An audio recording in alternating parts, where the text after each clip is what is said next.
দৰ্শকলৈ মুকলি কৰি দিয়া হ'ল ভাইমন্দা ছবিখনৰ শেষৰ টুকিট জোনাকী কাৰেং শীৰ্ষক গীতটি কেক কাটি মুকলি কৰে জুবিন গাৰ্গে গীতটিৰ সংগীত পৰিচালনা পৰাণ বৰকটকীৰ কণ্ঠদান কৰিছে জনপ্ৰিয় কণ্ঠশিল্পী ৰূপম ভূঞাই গীতটিৰ কথা ভাইমন্দাৰ পৰিচালক শশাংক সমীৰৰ জিল ক্ৰিয়েশ্যনত অনুষ্ঠিত হোৱা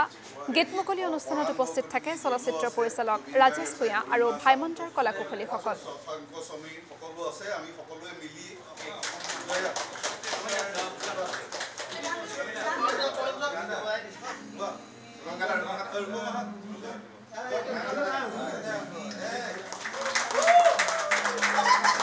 এইটো আমি ৰিলিজ কৰিছোঁ আজি আমাৰ অফিচত জিল ক্ৰিয়েশ্যনৰ আৰু সবেই ভাল পাইছে চিনেমাখন সেইটো আটাইতকৈ আনন্দৰ খবৰ সবেই ওলাই আহিছে চিনেমা চাবলৈ আকৌ অসমীয়া চিনেমা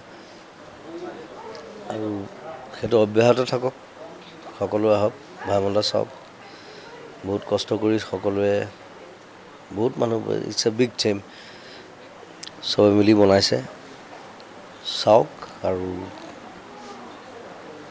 ফূৰ্তি কৰি ঘৰলৈ উভতি যাওক মোৰ কেৰেক্টাৰ এটা আছে কাৰণ ভাইমন্দা থাকিলে মই থাকিবই লাগিব পাৰ্থই কৰিছে মোৰ কেৰেক্টাৰ এই নতুন ল'ৰা NSDN হয় আৰু